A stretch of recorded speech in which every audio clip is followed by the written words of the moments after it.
Yeah. We are live right here as always on this Tuesday night.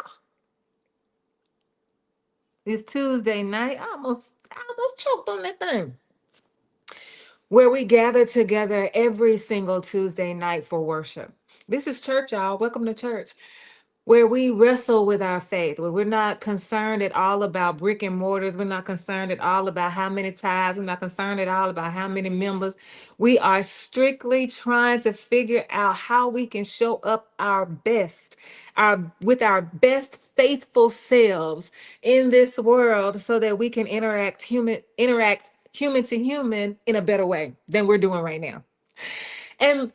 And faith guides us. It's a core. If faith is a core belief of yours, then it drives and guides everything you do. You might not think about it, but it happens. The way you vote, where you shop, like all of that is about what your core beliefs are. And if you haven't gotten in, and if you don't really take the time to nuance that thing, then you'll be living in what I call what is called, not what I call, what is called cognitive dissonance, where you want to be one thing, you want to be one way, but you're actually a different way. And you're trying to battle that. They battle together in your body, in your mind. And so this is Beyond the Page, taken from First Corinthians chapter 3, verse 6, where it talks about the letter killeth, but it's the spirit that gives life. So even though we're reading the words on the page, what happens beyond that? How do we interpret these words? How do we allow them to penetrate our spirit? What do we do with them after they wash over us? Then what? What is said, what is not being said in the text that we can infer because we have information or more information, or we can get more information, or we've heard something, or like what else can we do besides read? How do we embody the word? And so Beyond the Page asks us to take that next step beyond just reading. I know that some of you all have a plan to read the entire Bible by the end of the year. I think that's fine. If that's your goal, I think that you should do it. No big deal.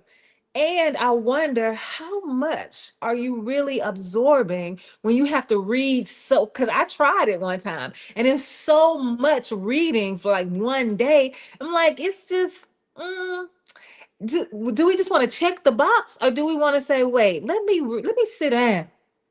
Let me do Lectio Divina. Let me have a divine reading where I just offer myself up to the space. I offer myself up to the word. And I just want to and hear sit and be open to hearing whatever the word might have to say to me. And it's possible that the word may not have anything to say to you. And that's okay in that moment. You'll feel it, you'll know, you'll hear it, you'll sense it. Because I don't know about you, but God has a voice that you can't hear in my life, in my body. I I don't let me see if I can explain this. I hear the voice clearly, but it doesn't have a sound. Does that make sense to you? Like even my mama, I can hear her talking to me, even though her energy has shifted. I can hear her plain as day. And sometimes I have to answer her. She be like, be careful, niece. I was like, okay, T. Don't stay gone too long. All right, T. Like I can hear it, but it has no. Well, my mama, I can hear her voice. I remember how her voice sounds, but for God, it doesn't have a sound. But I know that I have heard a word from the Lord, and so Lectio Divina says, open yourself up to that space. And if you hear something, good. If you don't hear something, it's still good because you opened yourself up to the space. And so that's what we're doing here tonight and every Tuesday night, giving ourselves over to the space and seeing what happens. I am the Reverend Doctor. You can call me Denise and I'll be your guide. And I'm guiding you through the spirit of Sawubona, that spirit of oneness that binds us together by our humanity. We are all one. This race thing, this sex thing, all of these labels that we have been given, they do nothing but divide. We are one. It doesn't matter. Race is a construct. So there's no such thing as race. So you are me and I am you. It don't matter how dark my skin is or how light your skin is or how long your hair is or how kinky my hair is or whether I love a woman or whether you love a man. None of that matters. We are human together. How do we make sure that we create a space, curate the space, not create a space? Because anybody can create a space. Anybody can say, y'all come on in here. We getting ready to have a party. Anybody can do that.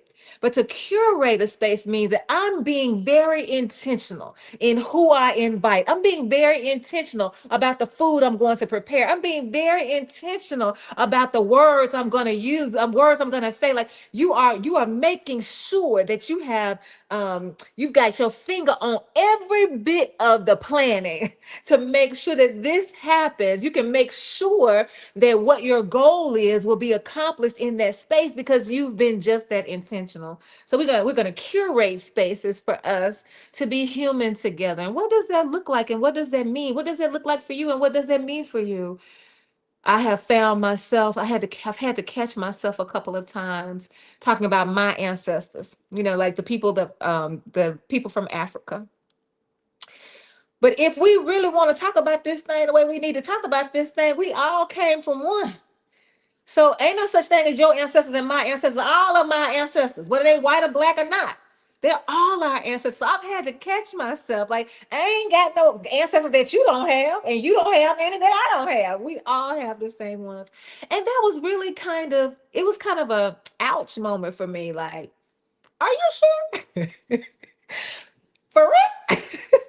Like, I really had to sit with that. Like, Denise, stop acting like you got some different ancestors. They all our ancestors. Yep. So what happens then? How do you regroup when you realize that you ain't got any that belong to you and I don't have any that belong to me? They all ours and we all theirs. Yeah. Yeah, that's a place to be. And so tonight I wanted to talk about Revelation. It's found in the book of Revelation. And if you saw the flyer, it's got this cute little black boy, this little baby king. He a little toddler king. And he looking like, girl, bye. What is you? I don't believe none of that stuff. And then the word on there is really? That's what he said. I don't know what he's saying, but that's what I have him saying on the flyer. Really? Like for real. For real, for real. I'm gonna need you to keep it 100. And so I wanted to use using this I was trying to see if I wanted to take my phone off. Do not disturb. I don't think so. Using Revelation to see if I can get us to a place where we begin to ask some questions. Yeah, I think sometimes we make a mistake because we go to God in prayer because we need answers. We go to God in prayer making requests. We go to God in prayer because we are hungry and thirsty for something, not necessarily food and drink, but we're longing for something. We go to God in prayer for companionship, like all of these things that we ask for, all of these things that we want, all of these things that our hearts desire. And you have a right to do that. According to scripture, Psalm 37:4. It says, if you delight yourself in the Lord, he'll give you the desire of your heart. Whatever that is that you long for more than anything else, all you want in life. You can ask for that, whatever that desire is, and God is supposed to give it to you. But what happens when you make your request known? What happens when you do that with a pure spirit and heart and mind and soul? What happens when you open yourself up to, you give yourself over to the word, over to God, over to the spirit, and your answer, you don't get your answer? Well, according to the Bible, you have to start asking, well, did you ask amiss? Yes, it ain't nothing wrong with my asking. Knock on the door. Knock and it shall be open. Seek and ye shall find. Knock and the doors will be open. Yeah. Well, what happens when they don't? Does that mean that God failed you? No. Does that mean you failed God? No. Maybe what it means is we need to take a different approach. Maybe the word is not actually saying that that's what you're going like. Maybe there's something else in there. And so I want us to think about the questions and not so much the answers. And that's where so I found myself in Revelation because Revelation is a great book for us to say, listen, You have no idea what they talking about. It's not, people say that Revelation is written in code. I'm not sure that's the best word, but it uses symbolism. Uses numerology. It uses metaphors to get its point across. The reason we call it code is because we can't decipher it. When we got the Bible, we don't know what they're talking, because they're referring to things that happen. If anybody in their world said the words, talked about the four beasts, the beast with the four heads, everybody in Rome at the time would know exactly what they're talking about, because it's almost like a political cartoon. It's like a political book where they're saying they're taking jabs at what's going on, and they're trying to give us some information without saying the name. They're trying to make sure that you can have conversation without worrying about your life being on the line, because in some situations you can't say what you want to say out loud. Do you know that fish that people have on the back of their have you ever seen that fish that people have on the back of their car? They might have some kind of logo. It might be on a t-shirt. And what happened was that because it was so much persecution happening to the Christians, they were not going to just say they were Christian. They wasn't going to wear no cross around their neck. They wasn't going to put faith on their shirt. They wasn't going to say I love Jesus on the back. Because they trying to preserve their lives. And so they had this way of finding out if you were a Christian, if it was safe to talk to you. And so in the sand, one person would do the little this way, and if you were also a Christian, then you would do it the other way, and you would create the fish. And now you know, okay, it's okay for me to talk. But if you put that line in the sand and they didn't do theirs, you just keep doodling. She's like, okay, and now I know I can't say what I really want to say, because this is not a safe environment for me. And so Revelation is really not meant for us.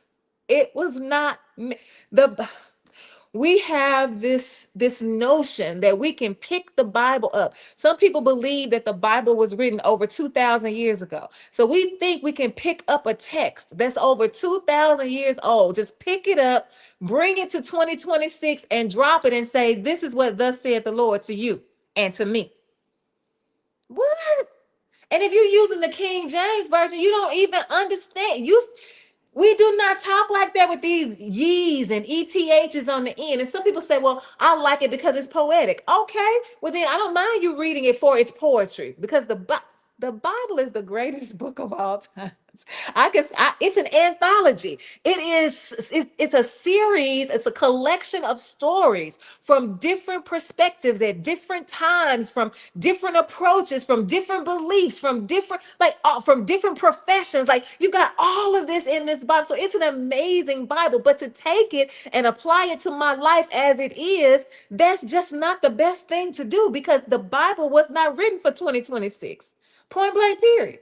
Now, when we talk about beyond the page, are there some principles in the Bible? Are there some ways of living, some ways of being, some ways of doing that we can say, you know what? I'll take that.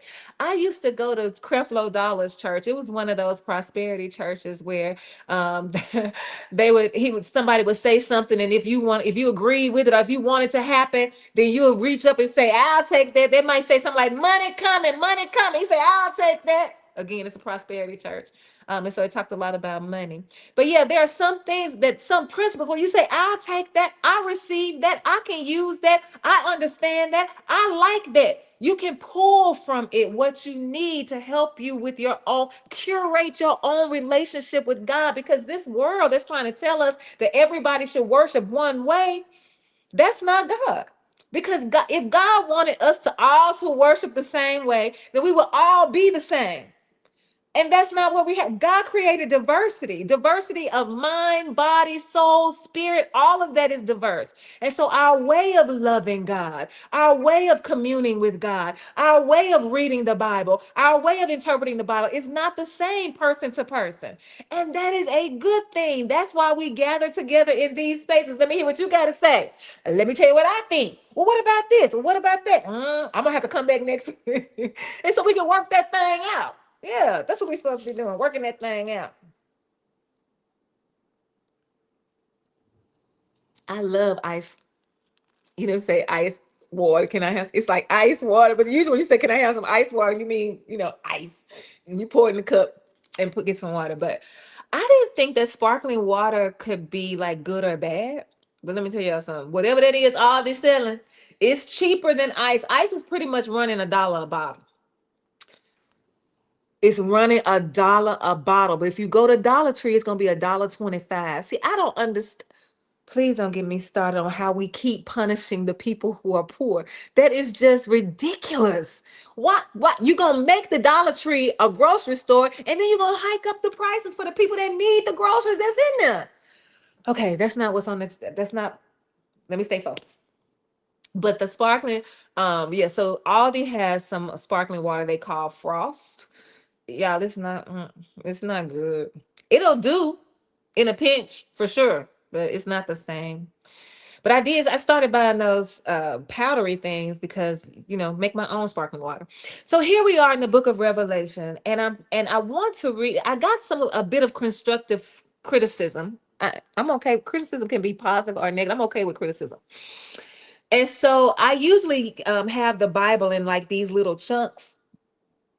And then I might say, oh, it's 8 pages. And so I have to flip through 8 pages. And someone said, Denise, I think that you are flipping too much. Like people don't want to see, like, because this is virtual, that people may not want to, like it might be bad on somebody's eyes or hard to do. Like it's some issue with it. And so tonight I have longer passages. And so I need to hear from you. Do you prefer the longer passages or the shorter passages? Because either way, it doesn't matter to me. I just want to make sure that we receive the word. And so I want us to start in the book of Revelation. It's chapter 21. We're going to start in verse 1. And we are using the Lectio Bible so that it's going to read as story. So there are no chapters and there are no verses because we don't want to lead you. We want you to figure out on your own. You get with God. You sit before the throne, whatever language you use, and you let God speak to you. So I'm going to read Revelation chapter 21, the entire chapter, and then we'll pause for a moment to Selah, Selah. That means to pause, like just pause, suspend it, pause, and calmly think about that. Think about that. Think about that. So that's what we'll do. Revelation chapter 21. I'm going to get myself out of the frame so that you won't be focused, so you won't see me, and then we'll get started right here. Then I saw a new heaven and a new earth. For the first heaven and the first earth had passed away, and there was no longer any sea. I saw the holy city, the new Jerusalem, coming down out of heaven from God, prepared as a bride, beautifully dressed for her husband. And I heard a loud voice from the throne saying, "Look, God's dwelling place is now among the people, and he will dwell with them. They will be his people, and God himself will be with them and be their God. He will wipe every tear from their eyes. There will be no more death or mourning or crying or pain, for the old order of things has passed away." He who was seated on the throne said, "I am making everything new." Then he said, "Write this down, for these words are trustworthy and true." He said to me, "It is done. I am the Alpha and the Omega, the beginning and the end. To the thirsty, I will give water without cost from the spring of the water of life. Those who are victorious will inherit all this, and I will be their God, and they will be my children. But the cowardly, the unbelieving, the vile, the murderers, the sexually immoral, those who practice magic arts, the idolaters, and all liars, they will be consigned to the fiery lake of burning sulfur. They will be consigned to the fiery lake of burning sulfur. This is the second death. One of the seven angels who had the seven bowls full of the seven last plagues came and said to me, "Come, I will show you the bride, the wife of the Lamb." And he carried me away in the spirit to a mountain great and high, and showed me the holy city Jerusalem, coming down out of heaven from God. It shone with the glory of God, and its brilliance was like that of a very precious jewel, like a jasper, clear as crystal. It had a great high wall with 12 gates and with 12 angels at the gates. On the gates were written the names of the 12 tribes of Israel. There were three gates on the east, three gates on the north, three on the south, and three on the west. The wall of the city had 12 foundations, and on them were the names of the 12 apostles of the Lamb. The angel who talked with me had a measuring rod of gold to measure the city, its gates and its walls. The city was laid out like a square, as long as it was wide. He measured the city with the rod and found it to be 12,000 stadia in length, and as wide and high as it is long. The angel measured the wall using human measurement, and it was 144 cubits thick. The wall was made of jasper and the city of pure gold, as pure as glass. The foundations of the city walls were decorated with every kind of precious stone. The first foundation was jasper, the second sapphire, the third agate, the fourth emerald, the fifth onyx, the sixth ruby, the seventh chrysolite, the eighth beryl, the ninth topaz, the 10th turquoise, the 11th jacinth, the 12th amethyst. That's it. 12. I got into a group. The 12 gates were 12 pearls, each gate made of a single pearl. The great street of the city was of gold and as pure as transparent glass. I did not see a temple in the city because the Lord Almighty and the Lamb are its temple. The city does not need the sun or the moon to shine on it, for the glory of God gives it light, and the Lamb is its lamp. The nations will walk by its light, and the kings of the earth will bring their splendor into it. On no day will its gates ever be shut, for there will be no night there. The glory and honor of the nations will be brought into it. Nothing impure will ever enter it, nor will anyone who does what is shameful or deceitful, but only those whose names are written in the Lamb's book of life.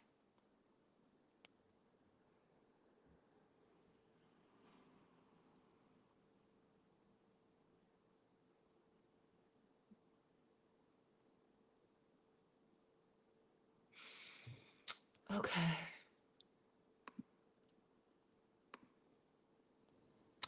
Lo is on the line. I see you, Lo. Yes, wishing us. Here we go. Here you go. Let me put you on the screen. Wishing us life, prosperity, and health. You, Job, and Seneb. Life, prosperity, and health. It's good to be with you today. How was your birthday? Did you have a good birthday? What you do?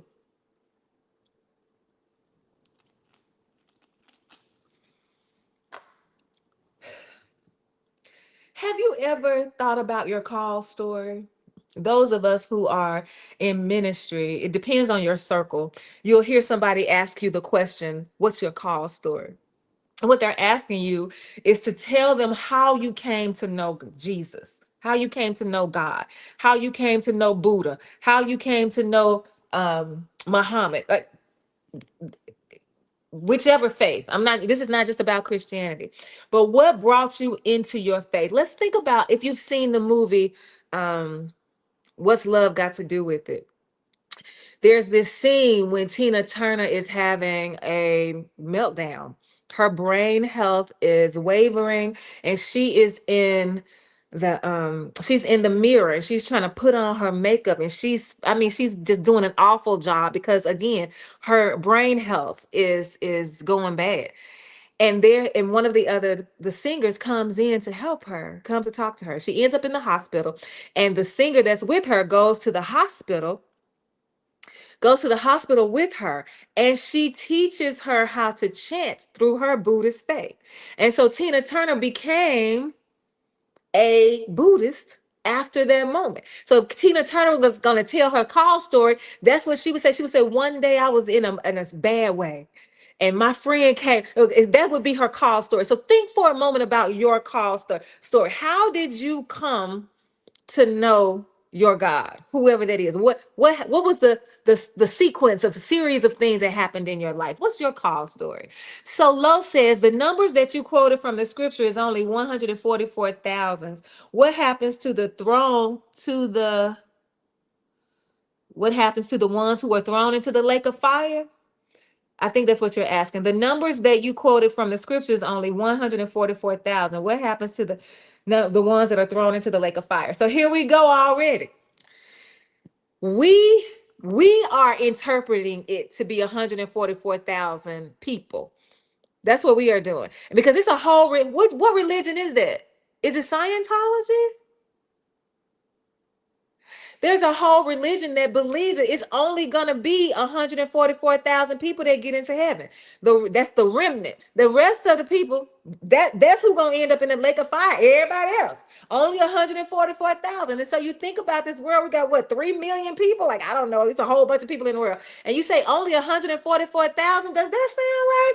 No, it doesn't sound right, because it's not right, because they're not talking about actual numbers and actual figures the way we're thinking about it. And that's what the book of Revelation is. The book is filled with metaphors. It's filled with symbolism. It's filled with numerology. So this 144,000, that's not what it's referring to. It's not referring to how many people are going to make it into heaven. Hey, look, you showed up on my email with a different name, Ray K. I was like, who? Hey, Vernon. Oh, Lo said I had a quiet birthday.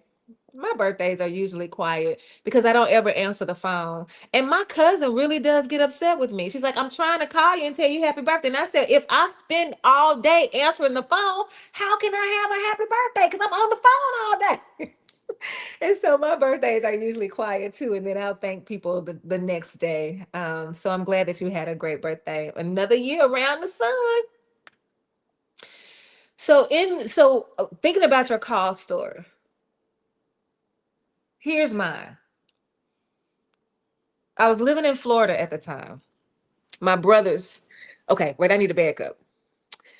I was in Mississippi, living in Mississippi, and I was going to Blair Cathedral United Methodist Church, Blair Cathedral African Methodist Episcopal Zion Church. That's the church I was going to.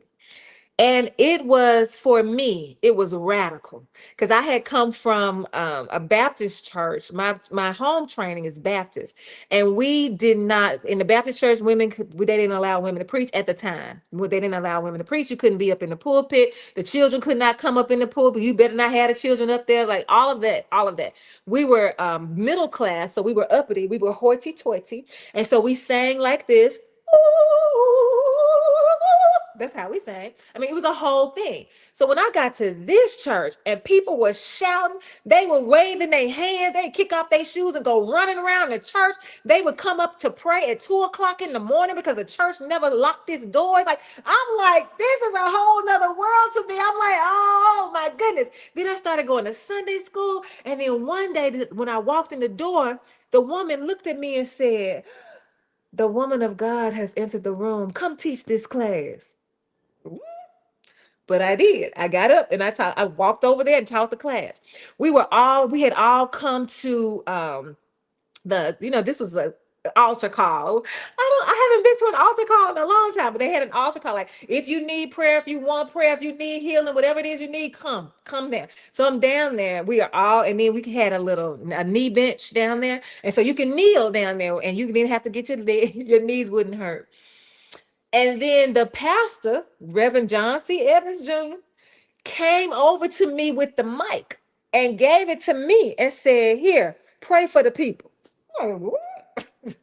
so, so what was happening that I did not understand is the same thing that was happening to Samuel. Do you remember Samuel when he was asleep with the prophet and he thought he heard the prophet calling him, but it was God. And so every time he heard God, he went and ran to the prophet and said, "You call me?" The prophet like, "I ain't call you. Go back to sleep." He goes back to sleep. He hears God. He goes back. He said, "You call me?" He said, "I ain't call you. Go back to sleep." He goes back to sleep. He hears God. And finally the prophet said, "Oh, that's the Lord calling you."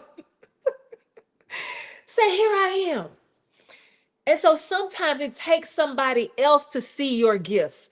I had not thought about ministry. I wasn't interested in ministry. I wasn't thinking about no ministry. But they could see it in me and they were calling it forth. It scared me. I ain't gonna lie. It scared me. But then I kept going to church, kept going to church. So I was like, no, I really believe that God is calling me. to calling me. And so when I went and told the pastor, he said, calling you to what? Like he called you on the phone? But what did he call you to do? Because there are different types of ministries. Do you know which one? Okay, when you find out which one, then you come back. So he gave me this book I had to read. I mean, it was a whole big thing. And I'm like, you know what? Whatever. And so the next step, I read the book and I said, God is calling me to be a pastor. That's what I believe God is calling me to do. And so he was like, okay, we're going to schedule your trial sermon. That's what you do. That's how it works in that particular denomination and in others too. So it was like let's just say it was a Thursday. No, let's say it was a Sunday. And I had my trial sermon was scheduled for the following Thursday. And so he reached out to me. I walked up to him after church on Sunday. He said, "You gonna be ready Thursday?" I said, "No, I'm not gonna be ready because I'm going to Florida." He said, "You ain't going to Florida?" I said, "I bet I am." He said, "You ain't going until you do your trial sermon." I said, "I bet you I won't." He was like, because I'm telling you, I was nervous. I wasn't sure. Like, I'm like, y'all, is it me? Is it really me? Is God? All of this. So I did what I said. The trial sermon was scheduled for Thursday. Monday, I was gone. I moved to Florida. I moved to Florida. So now I'm in Florida. I am the only one in Florida who knows that I said to somebody out loud that God called me to ministry. But I'm running. Like Jonah, I'm running. I got to a stoplight one day. I was on my way to get some gizzards. It was this convenience store downtown somewhere. I had to, it was far from my house, but they served, they had French, you know how they have food in the little case and you can get, they had the best gizzards. I love gizzards.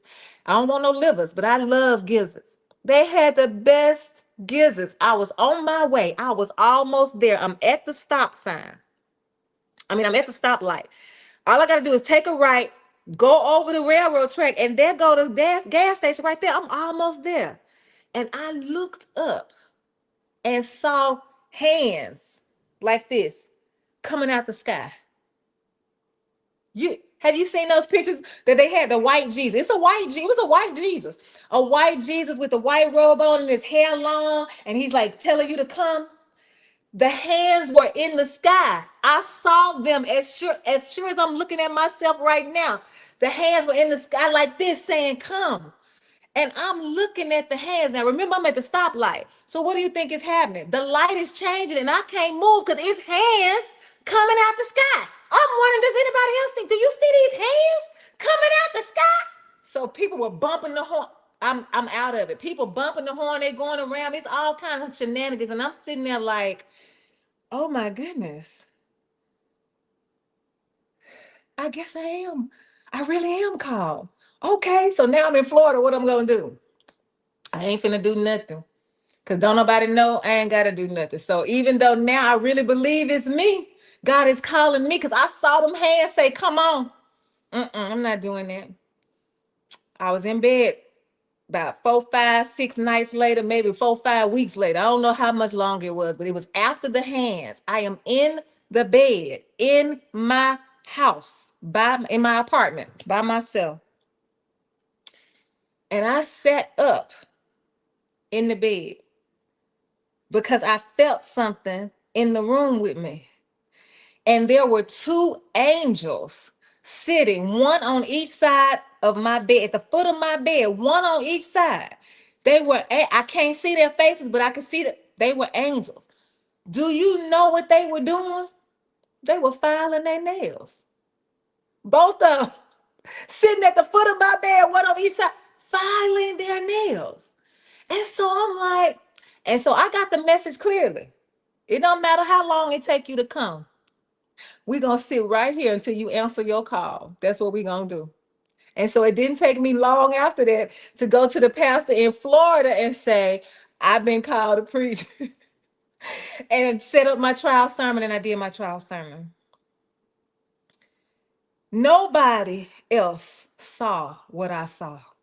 But nobody in this world can make me believe that that I didn't really see it. I saw them hands coming out the sky, and I saw those angels sitting on the foot of one on each side, and they were filing their nails. Now you all are listening to me tell this story. What are you thinking in your head? Girl, tell the truth. I'm telling a real story about my life. You like, some hands out the sky. Girl, now you know it wasn't no hands. Listen. So that's what's happening in Revelation. You got John, the Revelator. You got him writing this book because he's seeing things in his spirit. He's seeing things in dreams. He's seeing things as a mystic. All of this is happening to him, and it's related to what's going on in his life. I'm seeing these hands because God has already called me, and I didn't answer that way. So God said, okay, if you can't answer that way, let me show you another way. I didn't respond to that. I said, okay, but I didn't respond to it. Then he's like, okay, well, do I need to send some angels? What is it going to take? So John is seeing these things, and now he's going to give the message to the people. I saw it in a dream. I felt it in my spirit. I saw some kind of way I got the message from the Lord, and I'm sharing it with you. And I'm sharing it with you in a way that you can receive it, and in a way that's also going to keep you safe, because it was turbulent times when John was writing, just like now. I usually go out of the country every year. Once I decided that's how I was going to spend my money. I don't want no purses. I don't want no luxury car. I don't want no big old house. I don't want no red bottom shoes. I want to travel. So I decided I'm going to go out of the country every year. Went to Paris, went to Rome, been to Amsterdam, been to Berlin, all of that. I didn't go last year. When all that stuff was happening about them planes and trains and automobiles, I didn't go. We are in turbulent times. And so to keep you safe, we got to think about it. When we had the ice ages, when they were grabbing the brown children, grabbing our brown siblings, I'm talking about snatching them up left and right. We were having to talk in code. We were having to get them. We were having to shield them. We were having to show up and say, no, you can't come in here. We were having to do all manner of things to protect them. We were using different language. We were using different codes. We were using different numbers so that people would know this is a safe place for you. That's what was happening with John the Revelator. I can't speak it plain. I can't. I got to hide it. But I know that when you read it, you're going to understand 100% what I'm saying, because you're living in the times with me. Let me put this up. I did this one. This is a business card I wrote. If we aren't careful, 424 gonna send us all to hell. If we aren't careful, 424 gonna send us all to hell. Now, who do you think 424 is? If you could guess. Think about the world we're living in this country. Don't think about this country that we're living. Don't think about the world, just this country, the United States. And you hear, and I say, if we're not careful, 424 gonna send us all to hell. Who would you guess I'm talking about in the political realm that's 424? Now, I did the Google. I said, okay, let me use the numbers. If you calculate the numbers based on a system, what name would come up with this? What name did I use to come up with 424? Donald Trump? That's the name. Now,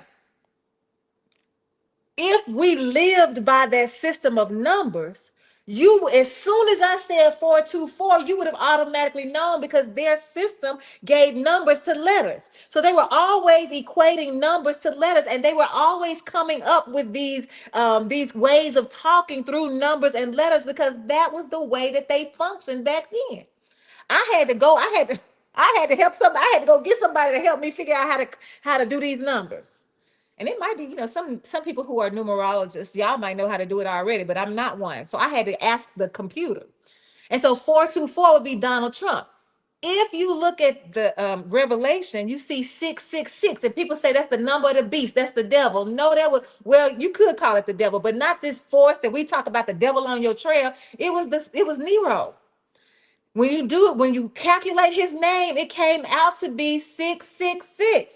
And so for them, they weren't talking about being scared of the devil. They weren't talking about the devil trying to get them to go to hell. They were talking about, listen, this beast, this political figure is moving in a way that's harming us all. And we got to figure out how to navigate this thing. So I'm going to tell you this. I'm going to write this to you. But because I know you and you know me, and I understand your language and you understand mine, I know you're going to get it.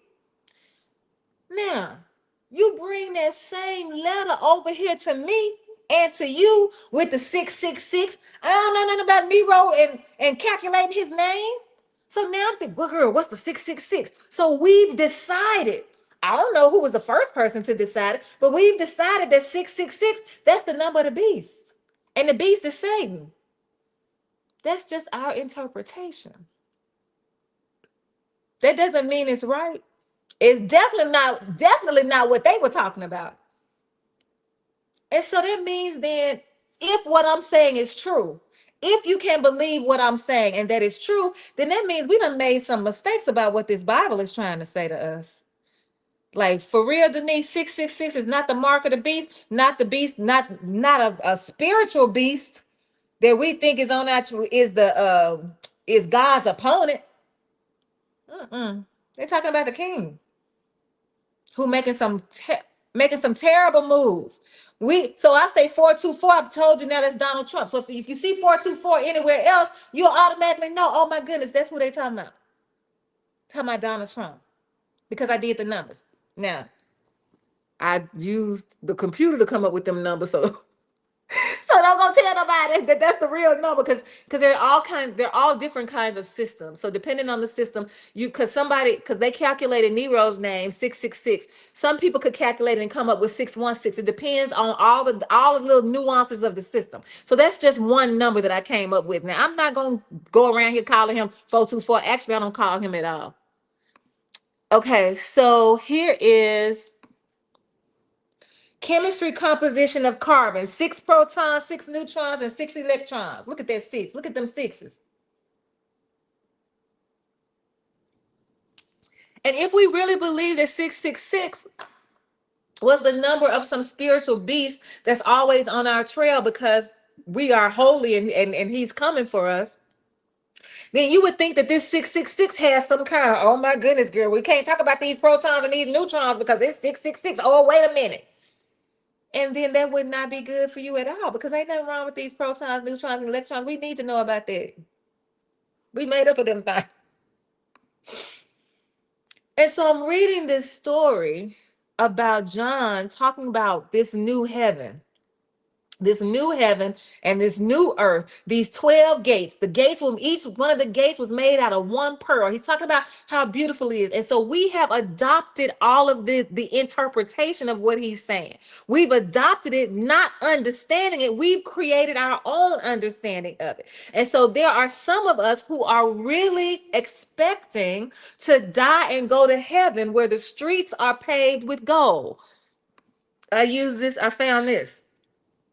Like, this is what we're really expecting. Something look back there in the back. Those are the mansions.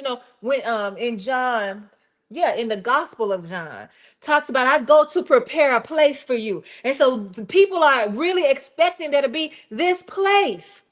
The streets are paved with gold. There's a gate that gets you in. Like, this is heaven. But is it really?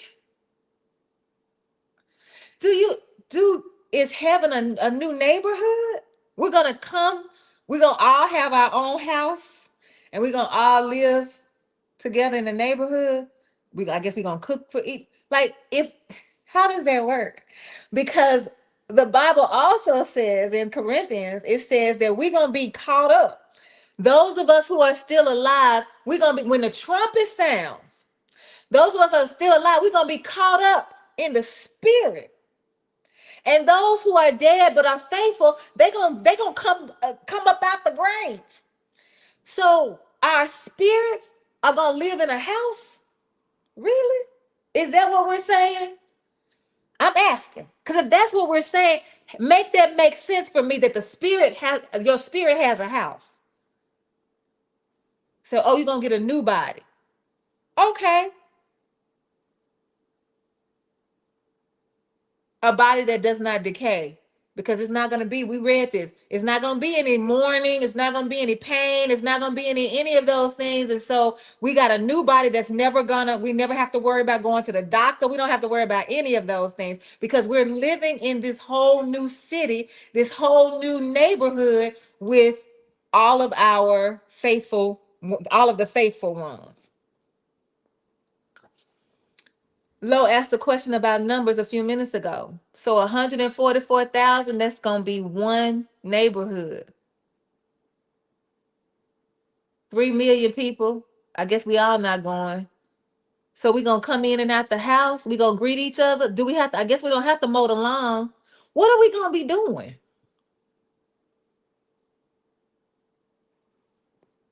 in this big old house?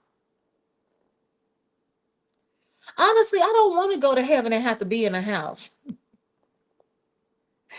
If that really is a heaven, listen. Somebody told me this. They were trying to find a way to help children. We were trying to find a way to help children understand heaven and hell. Like we were trying to figure that out because you know were hearing these words and they were curious and they wanted to know and we wanted them to know and we wanted them to hear from us and not people outside. And so this is how we described heaven for them. We said, imagine that we were sitting at this long rectangular table. It was like vacation Bible school or something. So all the children were around, they had the little color crayons. And we said, we went around and asked them what their favorite food was. And so all of them named their favorite food. And so we said, okay, this table right in front of you are all of your favorite foods. So for me, there would be potato chips and dip. I want some broccoli. I want a baked potato that's fully loaded. I want some shrimp. I want some crab. I want some escargot. I want some sorbet. Ooh, that Talenti sorbet, baby. Now I got some Haagen-Dazs in there. It was on sale. It's some lemon blueberry. Summer lemon, summer blueberry with some. I want my sorbet. So all of this is in front of you. This is your heaven. You get to have all of what gives you pleasure. Some people might say, well, what gives me pleasure is walking in the grass. I want to feel the grass. I'm like, whatever. This is so we're talking to them and we're using food. Children want to eat. And they were so excited.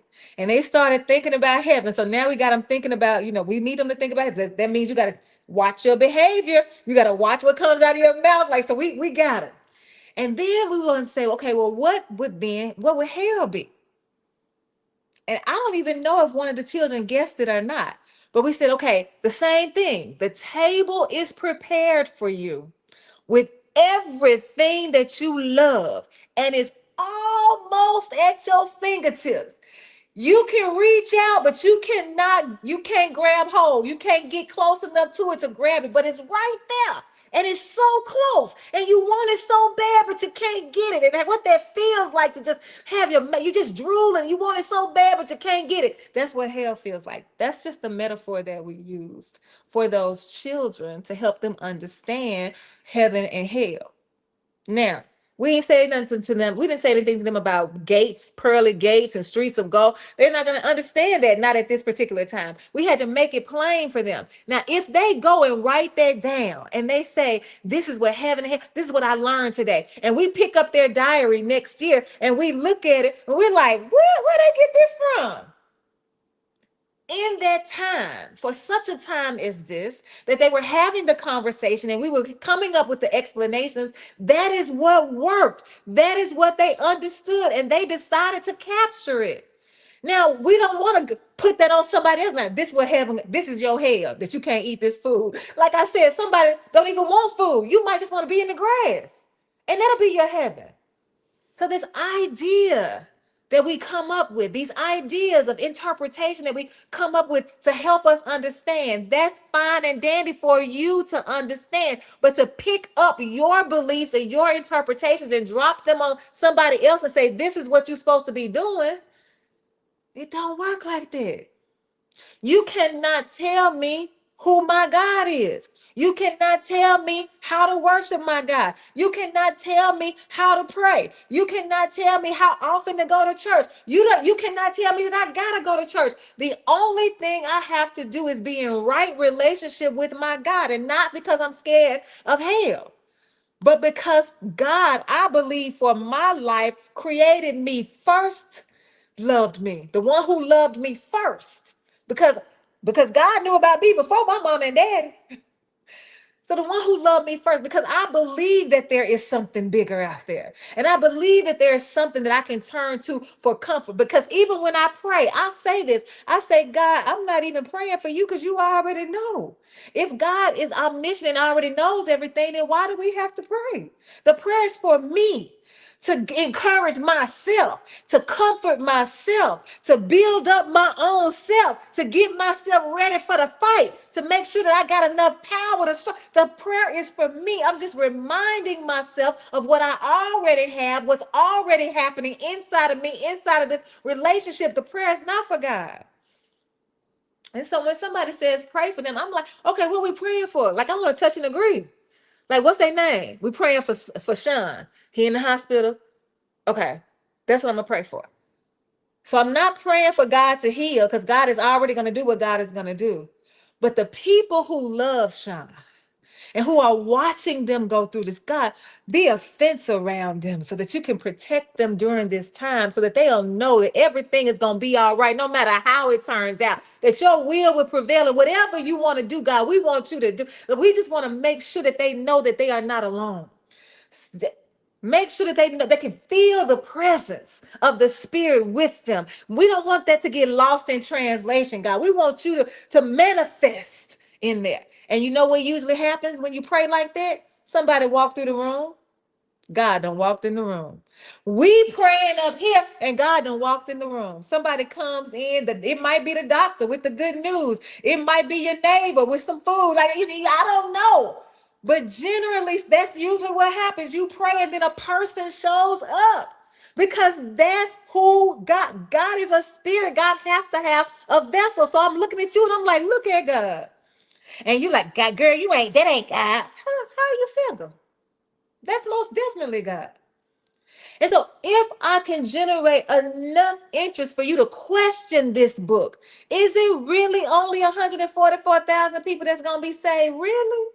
And all the rest of us going to hell for what? Why would God not save us too? And here's my real question. Did we get saved back in Romans?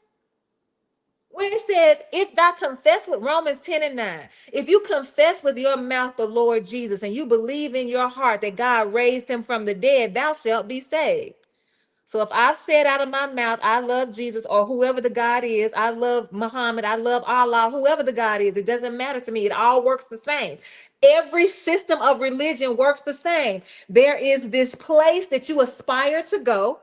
There is this middleman who is your mediator that's going to get you there. And then it's the people at the bottom trying to reach that. So Christians go through Jesus to get to heaven. And you have Buddhists who go through the Buddha to get to nirvana. Like, it's all the same. It's all the same. It's the same system. It's just different names for it. It's just different names for it. And so if I could get us to question that, is 666 really the mark of the beast, or is he really talking about Nero? Let's do some homework. Well, if he's talking about Nero, now what is that going to do for us when we say, well, wait a minute, that means I was wrong about the 666. What else am I wrong about? What else have I misinterpreted? What else am I going around here saying that ain't true? Girl, let me stop saying that. Like I had to say for myself, girl, you acting like you got ancestors separate from the people that's your siblings. You the one around here talking about we all one by our humanity, but then you're going to give people separate ancestors. Like, how does that work, Denise? It didn't work. And so I had to correct myself. So if we are willing to say, perhaps we need to go back and rethink some things. Perhaps this is not really what God is trying to say to me. Perhaps I should just put the Bible down anyway. Like, let's just put the Bible down. Let's just be me, you and me, God, just the two of. Come on, what you want to talk about? Just present yourself to the Lord, to God, to your God, whoever that is, and see what happens. And then after you've spent some time with God, then go to the scripture.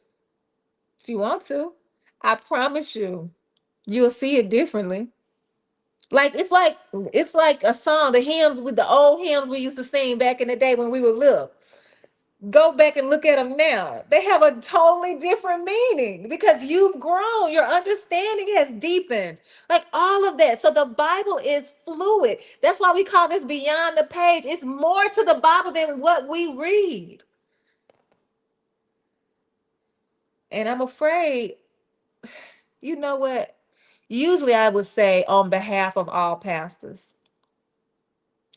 But I'm not going to take on all this stuff. I'm not going to take on all of that. But on behalf of me as a pastor, sometimes I have to sit and think about how I taught things that now I know I was teaching it wrong. And I think about that. Like you you led a whole group of people. I'm talking about they was following you and you was interpreting this thing wrong. Now don't get me wrong, I'm not going to hell for that and God ain't mad at me. I just had to correct. I had to be corrected and now I have to correct myself. That's all. So Lowe says, or does 666 refer to black folks to enslave them? No, 666 is not black folks. Mm-mm. It was Nero. Now, what some people do call the black folks. So in sign language, this is the sign for black. This is the sign for black, right? Because going back to the Bible, when you go all the way back and you got Adam and Eve, I mean Cain and Abel, and he killed his brother. Cain killed his brother. And then the Lord was like, where's your brother? He's like, am I my brother's keeper? And he was like, listen, the Lord was like, God was like, you're going to have to get up out of here. Because the last thing we're going to do around here is kill somebody. You got to go. And Cain was like, but wait. You can't. If you leave, if you send me out there with all them people, they going to kill me. Please, God, please. And he said, no, I'm going to put the mark on you. I'm going to put a mark on you so they know they better not touch you. Now think about this for a minute. Cain has killed somebody. And even in the midst of killing somebody, God did not call him sinner. God did not say you going to hell. God did not leave him to these people so that they could kill him. He said, I'm going to put a mark on you that's going to protect you, even though he killed his brother. So all of this talk that we do about being a sinner and going to hell and God don't, no, God is a loving God. Now there will be consequences. God is a God of consequences. Sure enough, I told you, you got to get up out of here. Adam and Eve had to go. Now you got to go. So yes, there are consequences, but God never says that you are no longer mine. They get away from me. You won't. No, never. No matter what, nothing shall separate us. That's in what? That's in Romans. Maya says, when you know better, do better. When you know better, do better. I am fully persuaded that if we would let go, we say this, let go and let God. If we would let go, and I don't really want to say start over because a lot of stuff that we have in us is good stuff. But if we would dare to let go of some of these teachings that's got us saying, they don't sound right. Like, how is that? So John says that there's going to be a new heaven, a new earth. It's going to come out the sky. It's going to come out the sky, and it's going to be new down here. So where we walking now, like on the street, this is going to be the new. It's going to be all gold. Like this, it's going to be a whole new world. That's what he's saying. It's going to come out the sky. That's not what John is talking about at all. John, it's political. The Bible is a political document. We can talk about that another day, but it's political. And so what John the Revelator is saying is, hey, pay attention to what's happening. That's what we're saying right now. Pay attention to what's happening. Do you see what's going on with immigration? Do you see what's going on with healthcare? Do you see what's going on with all these wars? Do you see what's going on with the EPA? Do you pay attention because these things are happening and you got to know how to live through it. We got to get through. It's an other side to this. So John is showing them the other side using signs and symbols that they understand. And so what we can use today is we can use our prayers. We can use our ancestors. If they can make it through chattel enslavement, we can make it through this. We can use some of the things that they, so let's go steal away. That's cold. That was cold. Just like John in this book Revelation. It was cold. Steal away. That means y'all know which tree to go to. When you hear the sound, steal away. Y'all know what time to meet. Nobody has to say anything other than that. All they gotta do is start singing the hymn, and people go to moving. That's how the book of Revelation is. So anybody that tells you that they know exactly what they're saying, that's not true. You don't know because we don't understand. Now, have we come up with some stuff? Yes. Does that mean we're right? No. Will some of it work for us? Yes. Will all of it? No. Who gets to decide? You. All by yourself. In your own personal relationship, you get to decide. So what y'all gonna do? I want to know what y'all gonna come up with. Because I'm rethinking my relationship too. What am I gonna come up with? We'll see. Thank y'all so much for joining me for Beyond the Page. I will be right back here next Tuesday at 7 o'clock talking about who knows what right now. Something is gonna come and be present with us so that we can talk about on next week. Bye.